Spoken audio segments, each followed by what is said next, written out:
Who was Bubby? Boy, my mother. Okay, hi. Not really sure how to go about this, but... Marsha Grossman. It's a great question, Dan.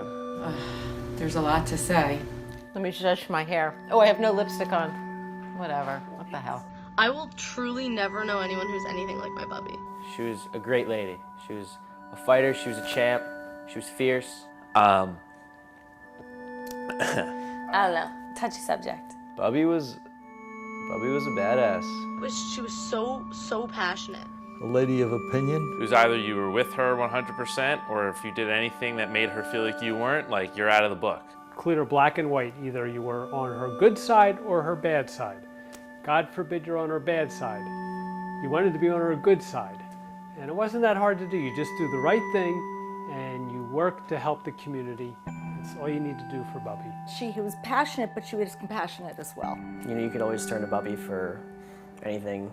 She'd always cheer you up, give you more food than you could ever imagine eating. She was always so welcoming, so willing to feed everyone. I think it's a routine for her, or like a habit. It's like ingrained inside of Bubby. Feed your grandkids more than they want to eat. I mean, I think of her strength and I think of how unselfish she was. Bountiful in the fact that she was loving and caring for everyone in her family. Family was paramount to Bubby. She was a very strong-willed person. Bubby didn't take no for an answer. When she initially fractured her hip, the doctor told her, 1, you're never going to walk again, 2, your life is going to change forever. All of these negative things that, for a woman who was very independent all of her life, signified like some relinquishing some of that independence. And she told him in Marsha Grossman fashion, I'll show you. And within how many months, 2 or 3 months, she was walking on a walker again. That was really Marsha Grossman exemplified. I mean, I remember when I graduated college, she had the weekend of, she had a bladder infection and incredibly uncomfortable, incredibly painful. Never said a word. She suffered the whole entire weekend because she didn't want me to be upset or take away from my joy. We're going to miss her.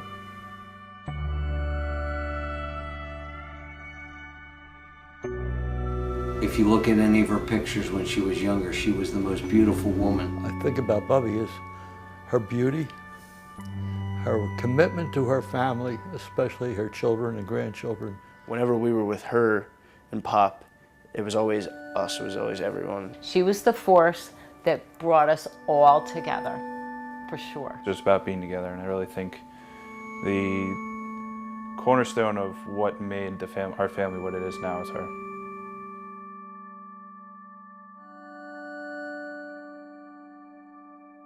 She always said to me how lucky we are. And I said, Marsha, it's not luck, it's what you did to raise this family. She would deny it, but it was really the truth.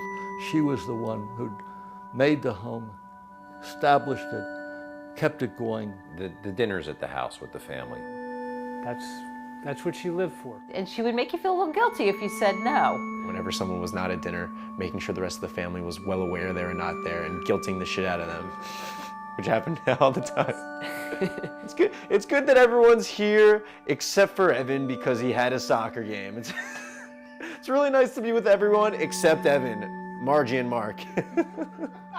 You know, when we said no, we always were like, oh God, she must be really upset with us. But there's many ways to keep a family together, and Gilda's an effective one.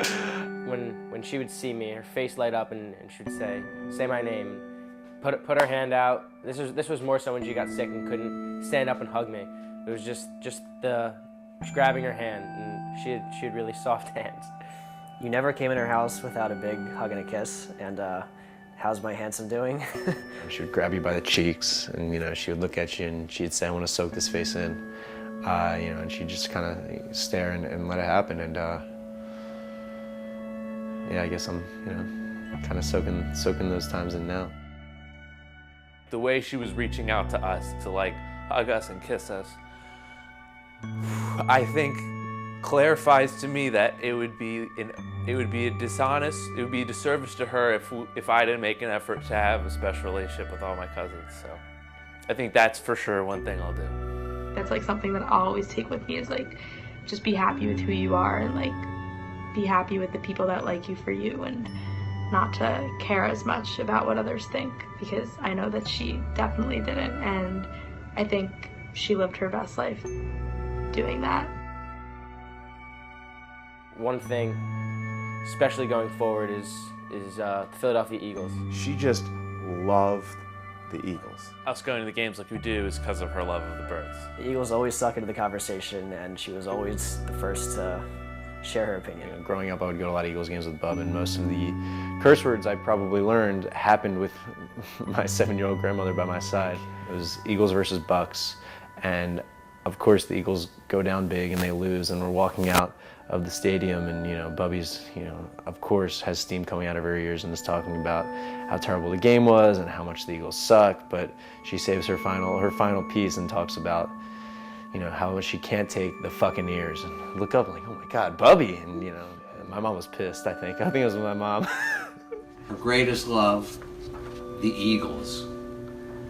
As she predicted, she would never live to see the Eagles win a Super Bowl. Let's hope they do while we're still alive. We miss Bubby every day.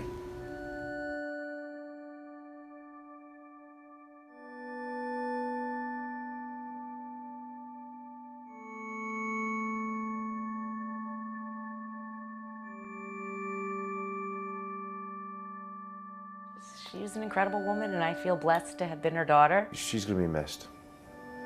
She was the light of my life, my comfort. It was very difficult at this particular time to move forward without her. I will try, but Marsha, I miss you. Love you, Bubby. We miss you. We love you. You're the best. I miss you, Bubby. I wish I could be here, you know, in the last couple of weeks before now, but I'm really grateful for all the time we spent together. So, yeah. Just that I loved her like my mom.